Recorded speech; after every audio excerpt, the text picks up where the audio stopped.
this eventful Sunday. I'm Lindsay Davis reporting from Washington, D.C. on Inauguration Eve.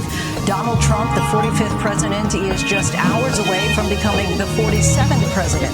But we do begin tonight with extraordinary events in the Middle East. 3 hostages emerged today as part of that ceasefire deal between Israel and Hamas.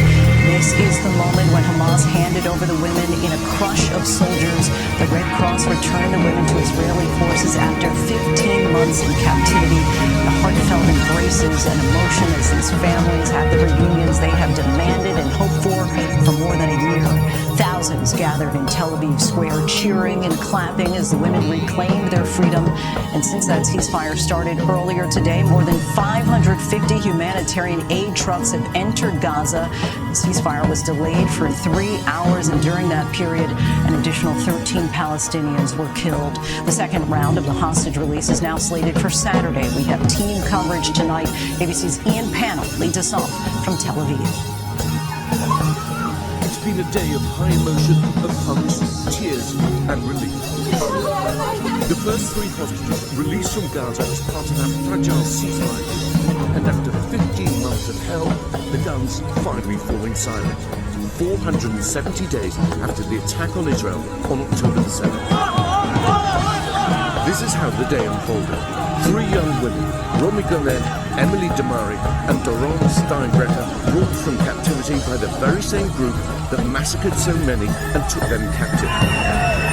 Incredibly, it's gunmen back on the streets once again, controlling the crowd. The women were handed over to a Red Cross convoy before heading back into Israel. Incredible scenes here after 15 months of heartbreak, of dashed hopes, of disappointment. Finally, the first glimpse of one of the hostages in Gaza on her way home. 3 daughters on their way out and 3 mothers anxiously watching it unfold. And when news came through that they were on the way home, an emotional dam burst wide open. Romy Gonen's dad unable to keep his feet on the ground any longer. With the sun beginning to set, Emily, Doron and Romy exiting the Red Cross cars. Their faces say it all. Now inside IDF vehicles, the former hostages back on Israeli soil. And within hours, finally reunited with their families. In one of his final acts as president, Joe Biden announcing a deal he's worked on tirelessly. The deal that I first put forward last May for the Middle East has finally come to fruition. And here in Tel Aviv, jubilant Israelis watching the transfer live as the former hostages changed hands, laughing, cheering and crying. Celebrations today for Israelis and for Palestinians too. For Gazans, this was the first time it was safe to be out on the streets in 15 months. Almost 2,000 Palestinians held in Israeli jails also expect to head home again. And those desperately needed trucks carrying food and medical supplies for Palestinians finally crossing. But just look at what's left of their homes, their communities, their lives. A city, a land largely reduced to dust. For some, relief to see their homes spared. So many have lost everything. Despite the pain of a war that's cost more than 46,000 Palestinian and more than 1,800 Israeli lives, the ceasefire is a seed of hope planted amid the ruins. Lindsay, this ceasefire is extremely fragile, and the incoming Trump administration is really going to have its work cut out to try and make sure that this deal does not break down. Lindsay? Certainly a lot at stake, Ian. Thank you. Crowds are also gathering the West Bank tonight. They are awaiting the release of dozens of Palestinian prisoners as part of that exchange with Israel. ABC's Tom Sufi-Burridge is there for us. Tom, give us a sense of what's happening there now. Yeah, Lindsay, we have just received word that the buses carrying those 90 or so Palestinian prisoners, mainly women and young men, have left an Israeli prison down the road. You can see the crowd here that gathered. It's a pretty chaotic scene. And effectively, they're going to be bussed up here to this main square in West Bank. We expect celebrations here. We've seen the Israeli authorities clearing the road up here. Remember, hundreds more Palestinian prisoners will be released in the coming weeks. This is a phased exchange, hostages for Palestinian prisoners throughout the 6 weeks. But it's a chaotic picture here in the West Bank tonight. And we've just had word that those Palestinian prisoners finally have been released. Lindsay? The energy there palpable. Tom, thank you. Next tonight, a reversal of fortune for TikTok. The popular social media platform is welcoming users back after abruptly shutting down before the start of a ban in the U.S. This comes after President-elect Trump vowed to delay the ban. Here's NBC's Elizabeth Schulze with the new details coming in tonight. Just hours after TikTok shut down the app for its 170 million users as a nationwide ban took effect, tonight it's back up and running. We're back. TikTok restoring service shortly after President-elect Trump stepped in this morning, promising to delay enforcement of the ban by signing an executive order when he takes office. And as of today, TikTok is back. Trump saying his administration won't enforce hefty fines against tech companies like Apple, Google, and Oracle that keep TikTok working. Attending his rally tonight, TikTok CEO, who will have a seat at tomorrow's inauguration alongside other big tech executives. I want to thank President Trump for his commitment to work with us. Trump's options to save TikTok are limited. The law that was passed by Congress with broad bipartisan support and upheld by the Supreme Court requires that TikTok protect national security by cutting ties with its Chinese owner ByteDance. Trump now suggesting a partnership. But let the United States of America own 50% of TikTok. I'm approving on behalf of the United States. So they'll have a partner in the United States, and they'll have a lot of bidders. The app's 14-hour shutdown overnight left users reeling. And with that, the TikTok era comes to an end. Anase Ijawuri left her job as an ER nurse 2 years ago to become a full-time content creator. I feel like sometimes people forget that there are people on the app that are using this as their income, and so you're kind of in the middle, and it feels like they don't really care. She worries other apps owned by ByteDance, like the popular video editing app CapCut that's still offline, may not return. For so many, this is more than just a pastime. Elizabeth joins us now. Elizabeth, we know that ban was passed with bipartisan support and then upheld by the Supreme Court. Can an executive order from Trump reverse that? Lindsay, a president cannot undo or change a law. He does have enforcement discretion, but tonight Republican Senator Tom Cotton is warning that tech companies could still face billions of dollars in fines under this law in the future. Apple and Google are still not allowing new downloads or software updates of TikTok on their app stores. Lindsay? Its fate still quite uncertain. Elizabeth, thank you. President-elect Trump is back in the nation's capital for this, the eve of his second inauguration. He's holding a final victory rally inside the Capital One Arena. His supporters lining up for blocks. Here's ABC senior White House correspondent Selena Wang. Tonight, President-elect Donald Trump taking a victory lap on the eve of his inauguration. We won! Take back our country. Tomorrow at noon, the curtain closes on 4 long years of American decline, and we begin a brand new day of American strength and prosperity, dignity and pride. Trump supporters traveling from across the country to celebrate in the nation's capital. Greatest American comeback in American history. What is the number one thing that you want Trump to do? End the war in Ukraine. It's been a long 4 years, and I'm ready. First Lady Melania Trump and the president-elect arriving from West Palm Beach overnight for the festivities, taking in fireworks from Trump's National Golf Club in Virginia. Tonight, the nation's capital on high alert with 25,000 security personnel and 30 miles of barricades. Nearly 8,000 National Guard troops from 40 states also supporting local police. The United States Secret Service saying today that while the country remains in a heightened threat environment, there is no active direct threat to the inauguration.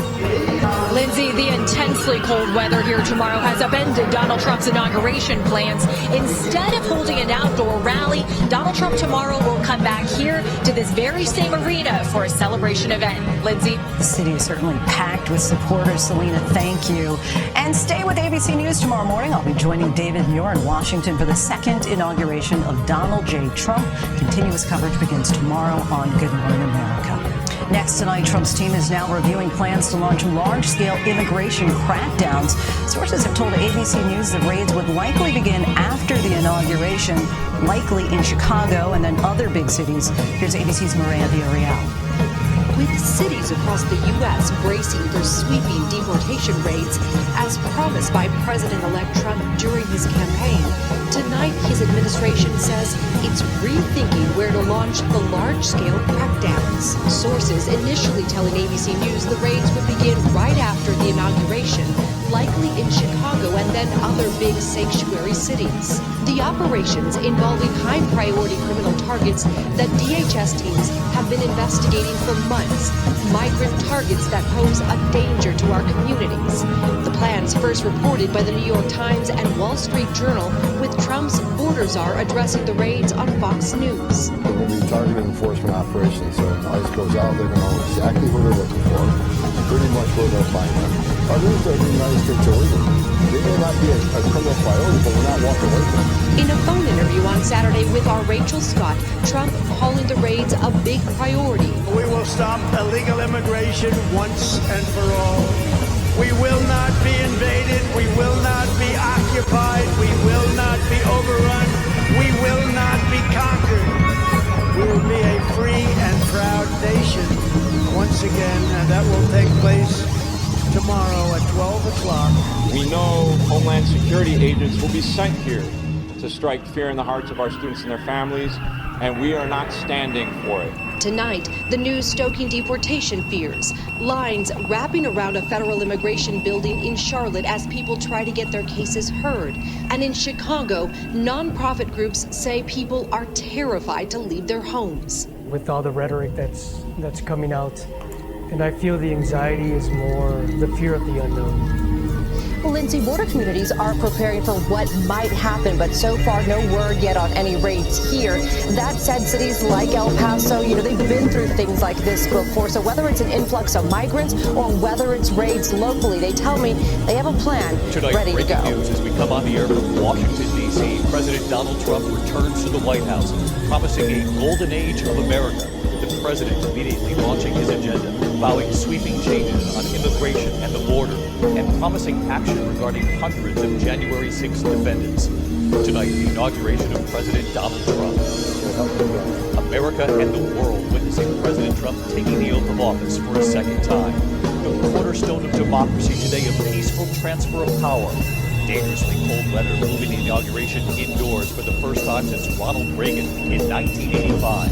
Extraordinary images unfolding throughout the day here, and then the welcome at the White House. The Biden reaching out to the Trumps, Biden telling Trump, welcome home. President Trump delivering his inaugural address to the nation, saying he wants to be a peacemaker and unifier, and promising to completely and totally reverse the work of the Biden administration. Joe Biden and Kamala Harris sitting right next to him. And after 5 decades in politics, President Biden tonight leaving Washington for the last time. The moving moment, flying over Washington, the Capitol, and the White House one final time. President Trump wasting no time setting the tone for his next 4 years in office. His plans to sign at least 100 executive actions, declaring a national emergency at the southern border tonight. ABC News has learned he plans to issue sweeping pardons for prisoners convicted in the January 6th attack on the Capitol. What we've learned tonight.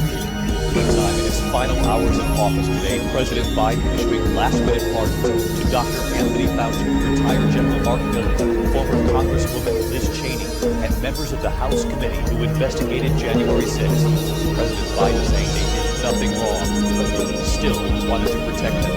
Our team spread out tonight across the country for this historic night. From ABC News, this is ABC World News Tonight with David Muir. Reporting tonight from Washington. And good evening tonight from Washington. We're glad you're with us here on an historic day in America. The inauguration of Donald Trump as the nation's 47th president. The peaceful transfer of power. We brought it to you live all day long. This day, not like anything we've seen before. Trump, the 45th president, returning as the 47th president. We haven't seen this as a country since Grover Cleveland, in fact. A ceremony indoors because of the cold. The new president on track to take a record number of executive actions on day one. In the final hours of his administration, the now former President Biden also issuing last-minute pardons. We have it all covered tonight. President Trump taking the oath of office for the second time in the Capitol Rotunda, the first time inside since Ronald Reagan's second term back in 1985. But it began with this moment right here, Donald and Melania Trump arriving at the White House, greeted by the Bidens, President Biden saying, "Welcome home, Donald Trump." A tradition for decades, but one that Trump did not honor 4 years ago for the Bidens when Joe Biden won.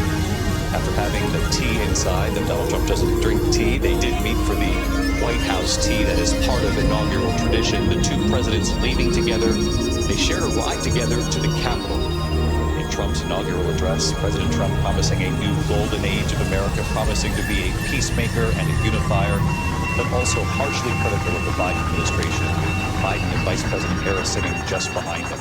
That final moment of the transfer of power, the new president escorting former President Biden and the former First Lady Jill Biden to a waiting helicopter, flying over the Capitol for the last time, ending a decades-long political career. And instead of the traditional parade through the streets of Washington, a rally just moments ago at the Capital One Arena. The night is young. President Trump and the First Lady will attend 3 inaugural balls tonight. We will be here for it all. A primetime special, 10 p.m. Eastern tonight. But we begin here with our chief White House correspondent, Mary Brewster. Tonight, America's historic and peaceful transfer of power on full display. Joe Biden greeting Donald Trump at the White House with 2 words, "Welcome home." Polite handshakes between the Bidens and the Trumps, and then the 4 entering for the traditional pre-inauguration tea.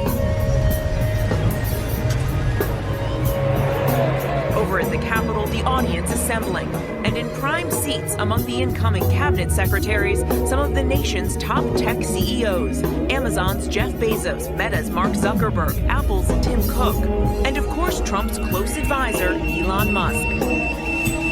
Back at the White House, the Trumps and Bidens visiting for about 45 minutes before emerging for that ride to the Capitol.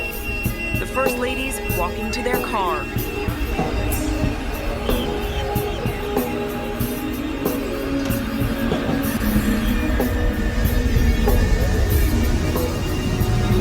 And then the presidents.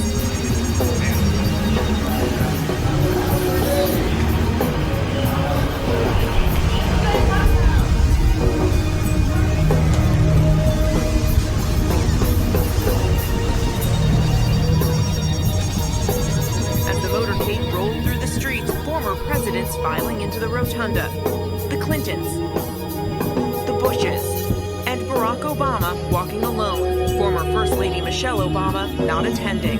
The rotunda packed as Trump made his entrance. Ladies and gentlemen, the President-elect of the United States, the Honorable Donald John Trump.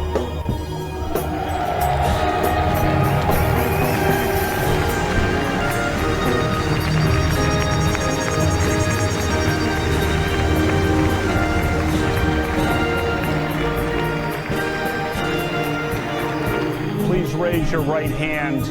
Vice President Vance sworn in, his wife Usha holding their young daughter. Congratulations, Mr. Vice President.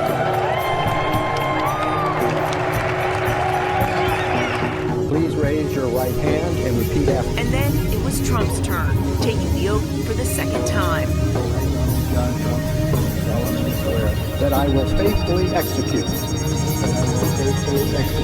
the office of President of the United States. And will, to the best of my ability, preserve, protect, and defend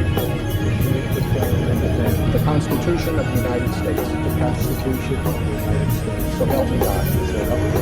Congratulations. A handshake with former President Biden. President Trump launching into his inaugural address.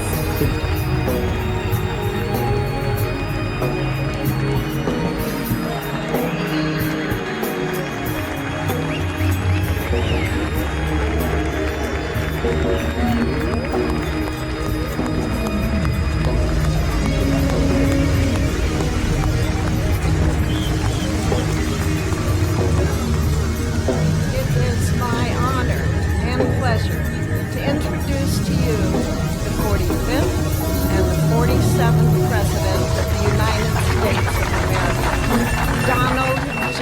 Trump.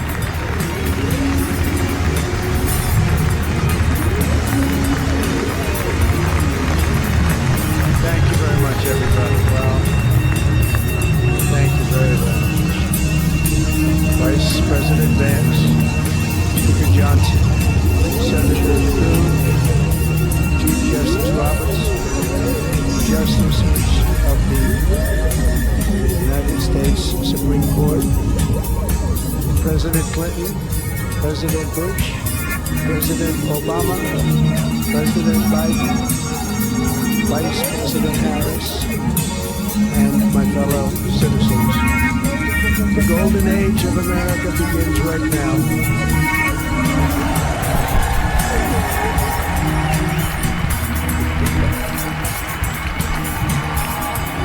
From this day forward, our country will flourish and be respected again all over the world.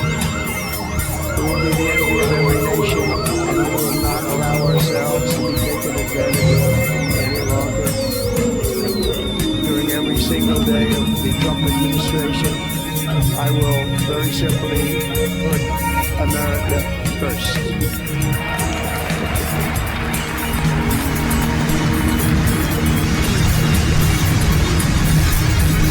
Our sovereignty will be reclaimed. Our safety will be restored. The scales of justice will be rebalanced. The vicious, violent, and unfair weaponization of the Justice Department and our government will end.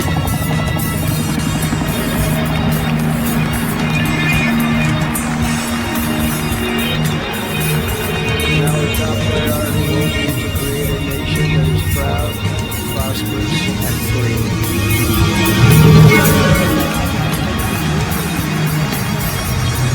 America will soon be greater, stronger, and far more exceptional than ever before.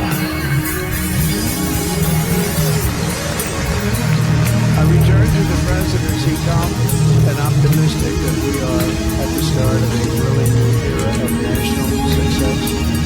The tide of change is sweeping the country. Sunlight is pouring over the entire world, and America has the chance to seize this opportunity like never before. But first, we must be honest about the challenges we face. While they are plentiful, they will be annihilated by this great momentum that the world is now witnessing in the United States of America. As we gather today, our government confronts a crisis of trust. For many years, a radical and corrupt establishment has extracted power and wealth from our citizens while the pillars of our society lay broken and seemingly incomplete disrepair. We now have a government that cannot manage even a simple crisis at home, while at the same time stumbling into a continuing catalog of catastrophic events abroad. It fails to protect our magnificent, law-abiding American citizens, but provides sanctuary and protection for dangerous criminals, many from prisons and mental institutions that have illegally entered our country from all over the world. We have a government that has given unlimited funding to the defense of foreign borders, but refuses to defend American borders or, more importantly, its own people. Our country can no longer deliver basic services in times of emergency as recently shown by the wonderful people of North Carolina who treated so badly.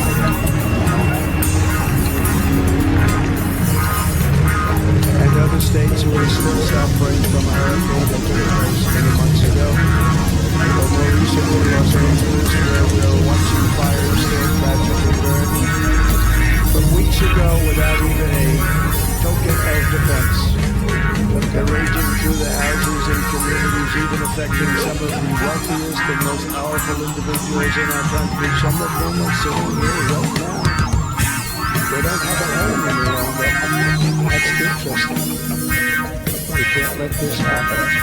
Everyone is unable to do anything about it, but that's going to change. We have a public health system that does not deliver in times of disaster, yet more money is spent on it than any country anywhere in the world. And we have an education system that teaches our children to be ashamed of themselves in many cases, to hate our country despite the love that we try so desperately to provide to them.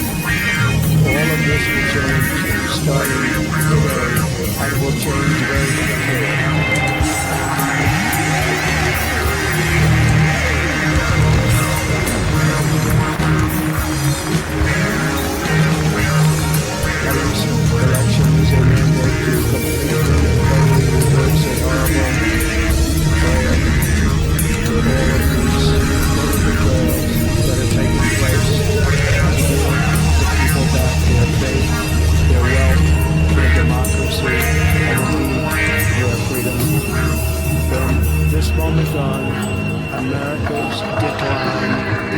over.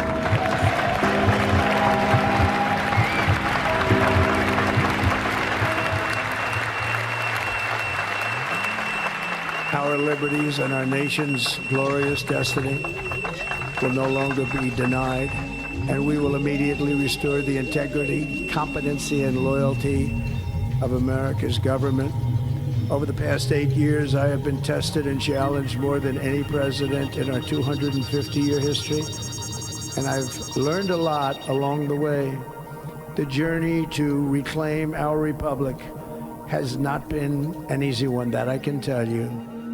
Those who wish to stop our cause have tried to take my freedom and indeed to take my life. Just a few months ago in a beautiful Pennsylvania field, an assassin's bullet ripped through my ear. But I felt then, and believe even more so now, that my life was saved for a reason. I was saved by God to make America great again.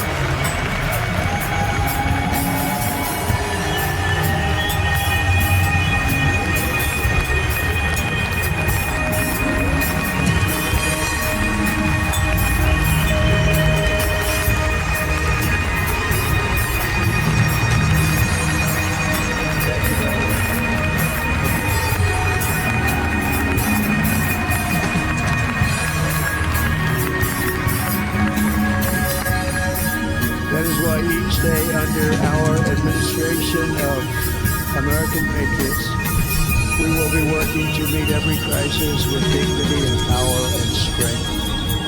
We will move with purpose and speed to bring back hope, prosperity, safety, and peace for citizens of every race, religion, color, and creed. For American citizens, January 20th, 2025 is Liberation Day.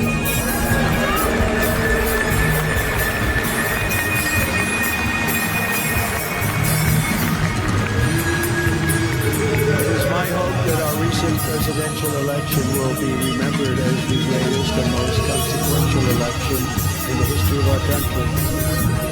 As our victory showed, the entire nation is rapidly unifying behind our agenda with dramatic increases in support from virtually every element of our society, young and old, men and women, African Americans, Hispanic Americans, Asian Americans, urban, suburban, rural.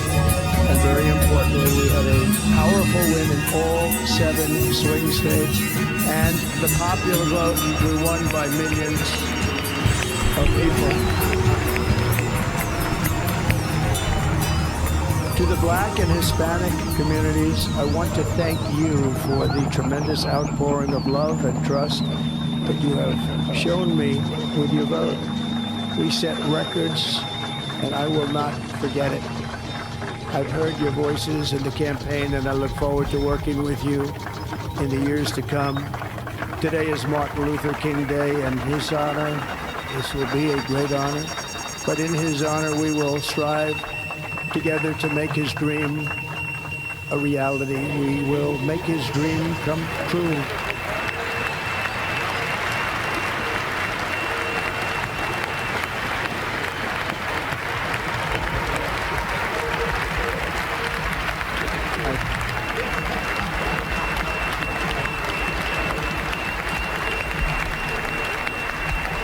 National unity is now returning to America, and confidence and pride soaring like never before. In everything we do, my administration will be inspired by a strong pursuit of excellence and unrelenting success. We will not forget our country. We will not forget our Constitution. And we will not forget our God. Don't do that.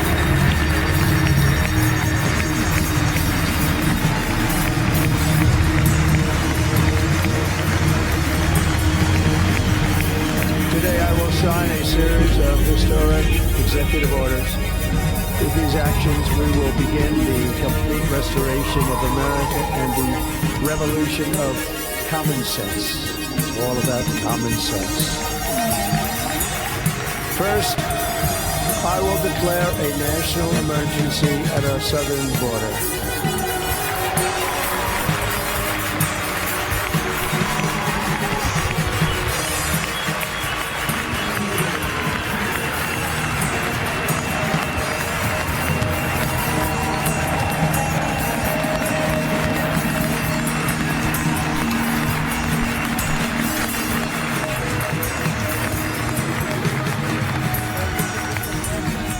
Illegal entry will immediately be halted, and we will begin the process of returning millions and millions of criminal aliens back to the places from which they came. We will reinstate my Remain in Mexico policy.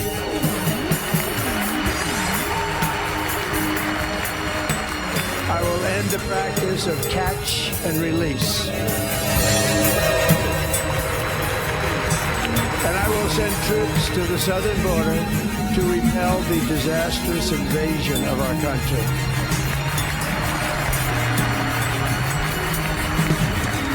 Under the orders I signed today, we will also be designating the cartels as foreign terrorist organizations.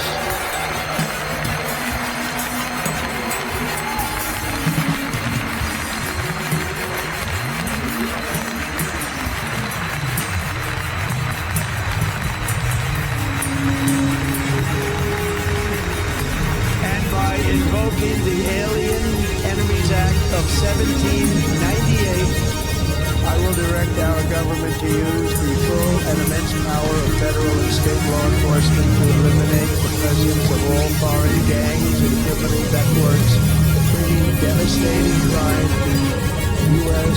soil, including our cities and inner cities.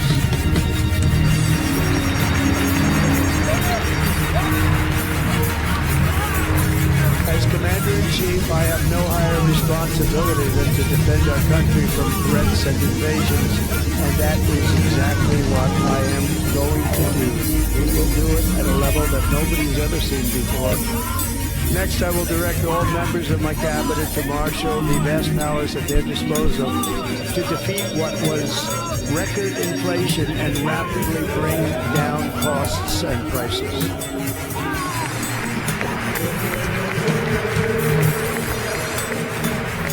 The inflation crisis was caused by massive overspending and escalating energy prices. That is why today I will also declare a national energy emergency. We will drill, baby, drill.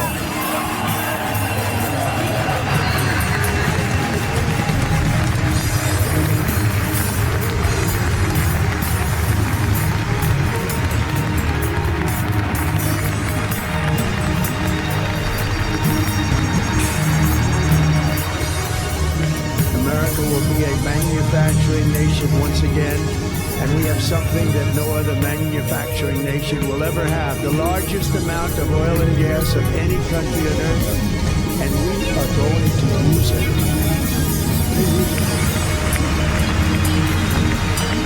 We will bring prices down, fill our strategic reserves up again right to the top, and export American energy all over the world.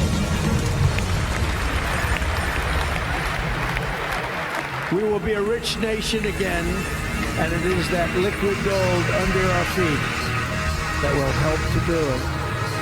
With my actions today, we will end the Green New Deal, and we will revoke the electric vehicle mandate, saving our auto industry and keeping my sacred pledge to our great American auto workers.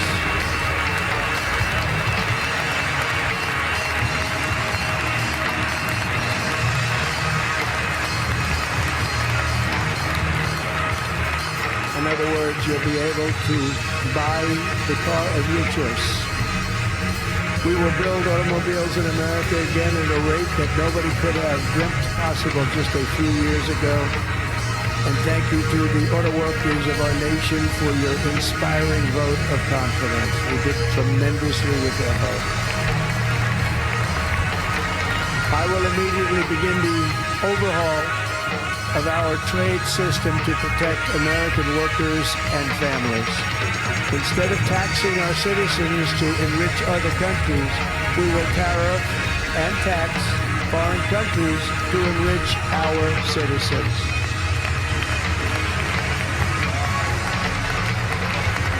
For this purpose, we are establishing the External Revenue Service to collect all tariffs, duties, and revenues. It will be massive amounts of money pouring into our treasury, coming from foreign sources. The American dream will soon be back and thriving like never before to restore confidence and effectiveness to our federal government. My administration will establish the brand new Department of Government Efficiency.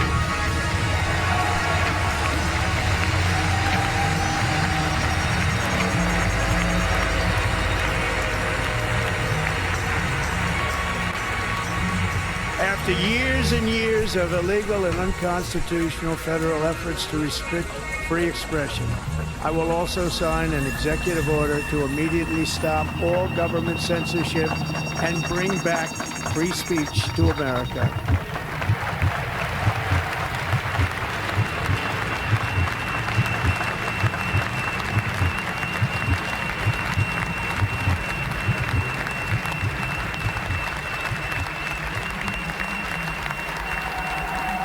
Never again will the immense power of the state be weaponized to persecute political opponents, something I know something about. We will not allow that to happen. It will not happen again. Under my leadership, we will restore fair, equal, and impartial justice under the constitutional rule of law.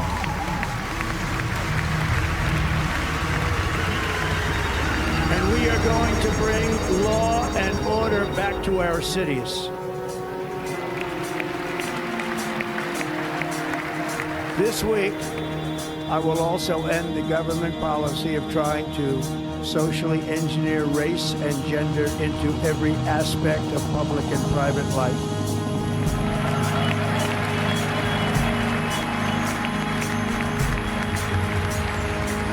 We will forge a society that is colorblind and merit-based.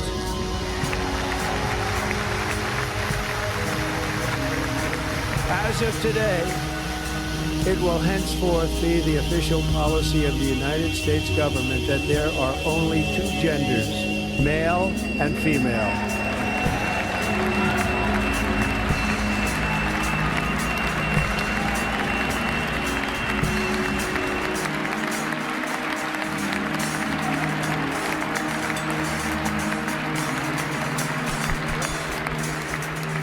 This week, I will reinstate any service members who were unjustly expelled from our military for objecting to the COVID vaccine mandate with full back pay.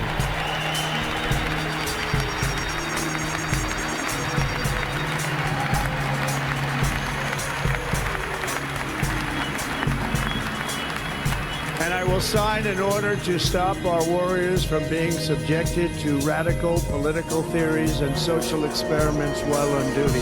It's going to end immediately.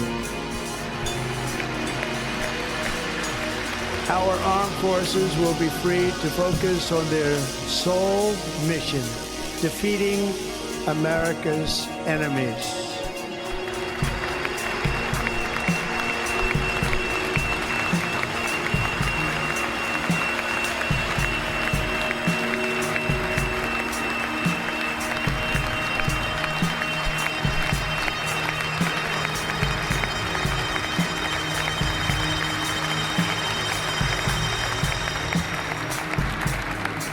Like in 2017, we will again build the strongest military the world has ever seen. We will measure our success not only by the battles we win, but also by the wars that we end, and perhaps most importantly, the wars we never get into.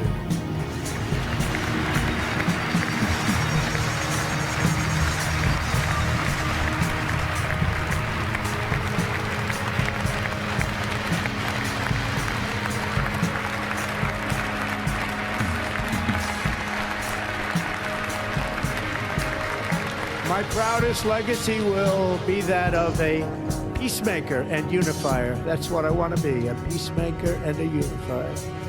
I'm pleased to say that as of yesterday, one day before I assumed office, the hostages in the Middle East are coming back home to their families.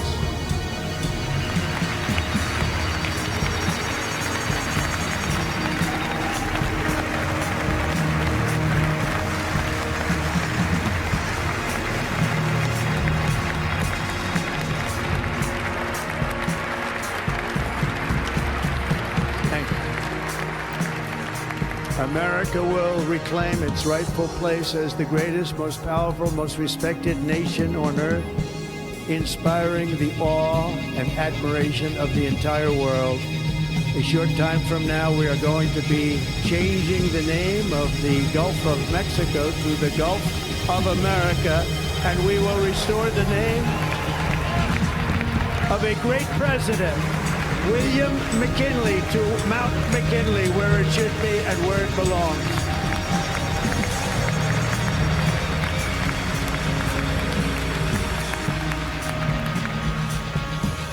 President McKinley made our country very rich through tariffs and through talent. He was a natural businessman and gave Teddy Roosevelt the money for many of the great things he did, including the Panama Canal, which has foolishly been given to the country of Panama after the United States. The United States, I mean, think of this, spent more money than ever spent on a project before and lost 38,000 lives in the building of the Panama Canal. We have been treated very badly from this foolish gift that should have never been made.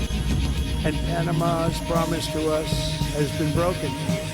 The purpose of our deal and the spirit of our treaty has been totally violated. American ships are being severely overcharged and not treated fairly in any way, shape, or form, and that includes the United States Navy. And above all, China is operating the Panama Canal, and we didn't give it to China, we gave it to Panama, and we're taking it back.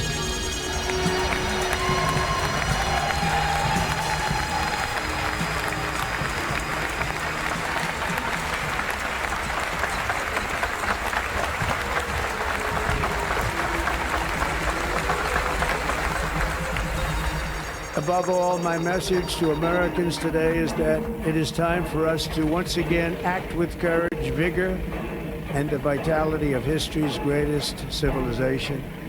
So as we liberate our nation, we will lead it to new heights of victory and success. We will not be deterred.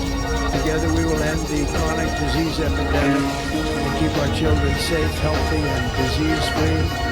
The United States will once again consider itself a growing nation, one that increases our wealth, expands our territory, builds our cities, raises our expectations, and carries our flag into new and beautiful horizons. And we will pursue our manifest destiny into the stars, launching American astronauts to plant the stars and stripes on the planet Mars.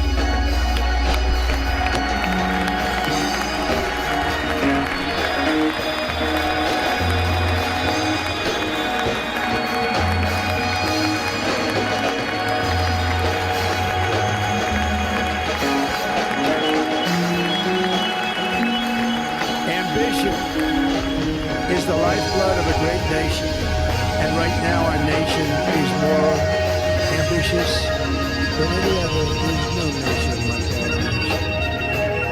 Americans are explorers, builders, innovators, entrepreneurs, and pioneers.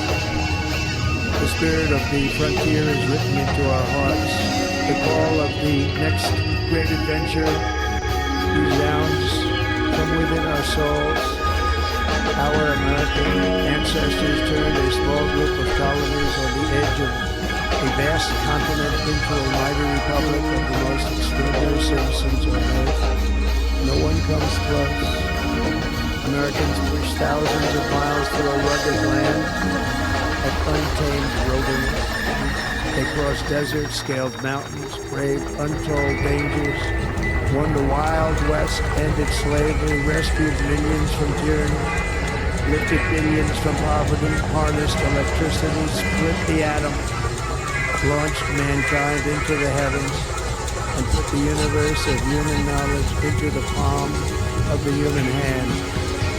If we work together, there is nothing we cannot do, and no dream we cannot achieve. Many people thought it was impossible for me to stage such a historic political comeback. But as you see today, here I am. The American people have spoken.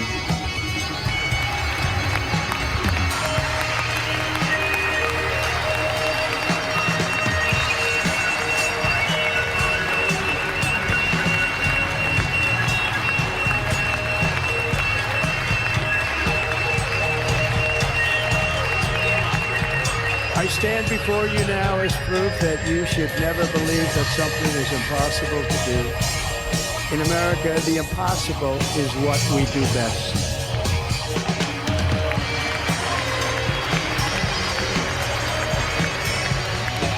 From New York to Los Angeles, from Philadelphia to Phoenix, from Chicago to Miami, from Houston to right here in Washington, D.C., our country was forged and built by the generations of patriots who gave everything they had for our rights and for our freedom. They were farmers and soldiers, cowboys and factory workers, steel workers and coal miners, police officers and pioneers who pushed onward, marched forward, and let no obstacle defeat their spirit or their pride. Together they laid down the railroads, raised up the skyscrapers, built great highways, won 2 world wars, defeated fascism and communism, and triumphed over every single challenge that they faced. After all we have been through together, we stand on the verge of the 4 greatest years in American history. With your help, we will restore America's promise, and we will rebuild the nation that we love, and we love it so much. We are one people, one family, and one glorious nation under God. So to every parent who dreams for their child, and every child who dreams for their future, I am with you, I will fight for you, and I will win for you. We're going to win like never before.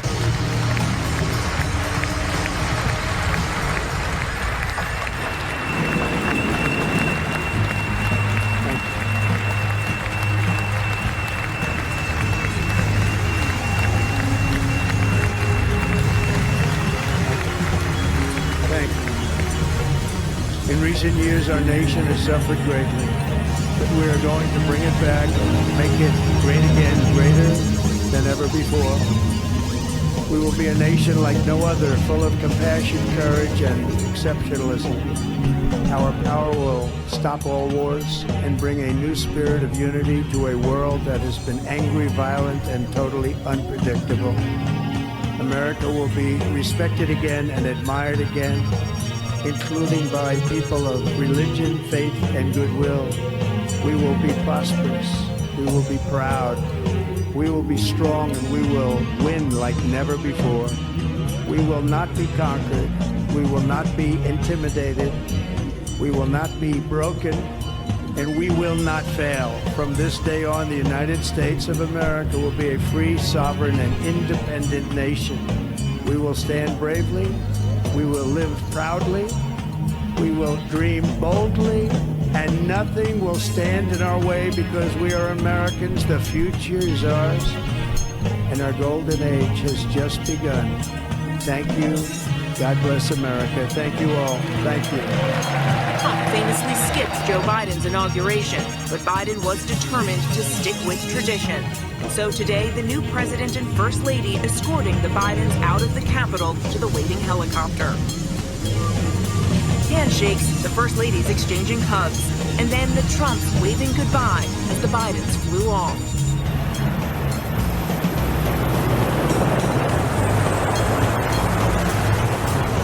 But in the 11th hour of his presidency, Joe Biden with some unfinished business, issuing preemptive pardons for public officials who'd incurred Trump's wrath, including former top health advisor Dr. Anthony Fauci, former chairman of the Joint Chiefs of Staff Mark Milley, and the members of the January 6th committee, including chairwoman former Representative Liz Cheney. Writing, these public servants have served our nation with honor and distinction and do not deserve to be the targets of unjustified and politically motivated prosecutions. And stressing the pardons should not be mistaken as an acknowledgement that they engaged in any wrongdoing. Biden also issuing preemptive pardons to 5 members of his own family, including his brother and sister, saying, "My family has been subjected to unrelenting attacks and threats, motivated solely by a desire to hurt me. I have no reason to believe these attacks will end." Trump clearly angered by the last-minute pardons.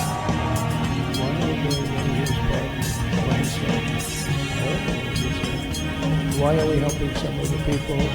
As Trump spoke a long airing of grievances, Biden was heading for the plane and his farewell. It's been the honor of my life serving the president. With Washington in a deep freeze, the traditional parade scrapped, the president heading to a celebration at the Capital One Arena. A jubilant procession of marching bands. As in Washington, a new era begins. Donald Trump, the 47th president of the United States. Our chief White House correspondent, Mary Bruce, with us now. We saw Elon Musk at a front row seat in the rotunda today. He spoke to the crowd at the Capital One Arena, actually went there even before President Trump did. And tonight you've learned he's in the West Wing.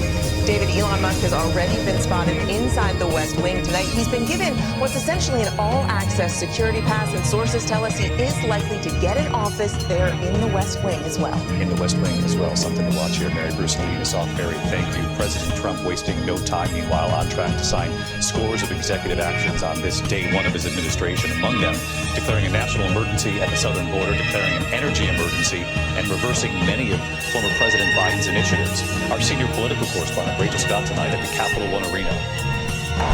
Tonight, just hours after he was sworn in, President Trump getting right down to business, signing a record number of executive orders. At Capital One Arena, in front of a crowd of supporters, Trump putting into motion his day one action. I'm about to sign some very important executive orders of our new administration. Signing orders on the economy, gender, and immigration, declaring that national emergency at the southern border, reinstating the Remain in Mexico policy, and designating cartels as foreign terrorist organizations. As Commander-in-Chief, I have no higher responsibility than to defend our country from threats and invasions, and that is exactly what I am going to do. We will do it at a level that nobody's ever seen before. The president vowing to rename the Gulf of Mexico the Gulf of America. We are going to be changing the name of the Gulf of Mexico to the Gulf of America. Trump also declaring a national emergency on energy. We will drill, baby, drill. America will be a manufacturing nation once again, and we have something that no other manufacturing nation will ever have, the largest amount of oil and gas of any country on earth, and we are going to use it. We'll use it. Tonight, in front of thousands of supporters here at the Capital One Arena, President Donald Trump signed several executive actions, including withdrawing from the Paris Climate Accord. The president making clear that many more are on the way, but even his allies on Capitol Hill acknowledge that he will need the help of Congress to get much of his agenda across the finish line. All right, Rachel Scott live here in Washington as well. Rachel, thank you tonight. What we're now learning at this hour about another of President Trump's expected actions tonight, pardoning or commuting the sentences of hundreds convicted in the January 6th attack on the Capitol. Here's our Chief Justice correspondent, Pierre Thomas now. Hundreds of violent offenders went to prison for attacking police on January 6th, using everything from shields to flagpoles, even cattle prods. Granting full unconditional pardons for everyone convicted in connection with January 6th. So this is January 6th, and these are the hostages. Approximately 1,500 for a pardon. No pardon. And commuting the sentences of multiple people convicted of seditious conspiracy, including Stuart Rhodes, the founder of the Oath Keepers militia. And minutes after Trump signed that document, an attorney for Enrique Tarrio, former national chairman of the Proud Boys, who was also sentenced to 22 years in prison for seditious conspiracy, telling ABC News he is currently being processed for release. Trump promised multiple times to free the so-called January 6th defendants on the campaign trail, even saluting at a rally while playing a version of the national anthem sung by a choir made of January 6th prisoners. Now it appears he's made good on that promise. David, the prospect of potential violent defenders walking free and the potential risks to the prosecutors who convicted them and the judges who sentenced them has some current and former DOJ officials alarmed. David? Pierre Thomas live at the Capitol tonight. Pierre, thanks so much. Let's get back to the team that's been with me all day long here on ABC. Quick lightning round here. Our chief Washington correspondent, Jonathan Karl. What do you think President Trump has to do now in these early days of his administration? Well, look, he set the bar extremely high. In his speech, he said that the golden age of America starts right now. He made specific promises, like bringing prices down and much beyond that. So now he has to deliver. And David, we saw him do some executive actions. Getting stuff through Congress is going to be much, much more difficult given the narrow majority. He's got the majority, but it's so soon. Yeah, you mentioned prices. Executive action on the border will definitely be coming. Bringing prices down might be the bigger challenge as we move ahead in the months to come. Arthur Renitz, you took note that the families of the hostages were there in the arena tonight, and many of them in recent days have given Donald Trump credit for getting this ceasefire across the finish line. Golden age of America begins right now. With Biden looking on, Trump pledging to bring back what he called a nation in decline. A recent election is a mandate to completely and totally reverse a horrible betrayal. All of these many betrayals that have taken place and to give the people back their faith, their wealth, their democracy, and indeed their freedom. From this moment on, America's decline is over.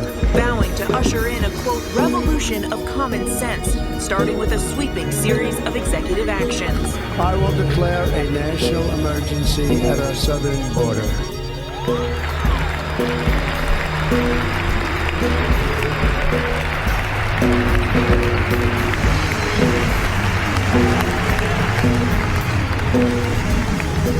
All illegal entry will immediately be halted, and we will begin the process of returning millions and millions of criminal aliens back to the places from which they came. The president with this promise. We will measure our success not only by the battles we win, but also by the wars that we end, and perhaps most importantly, the wars we never get into. My proudest legacy will be that of a peacemaker and unifier. And this vow. Never again will the immense power of the state be weaponized to persecute political opponents. Something I know something about. We will not allow that to happen. It will not happen again. His tone defiant. Many people thought it was impossible for me to stage such a historic political comeback. But as you see today, here I am. The American people have spoken.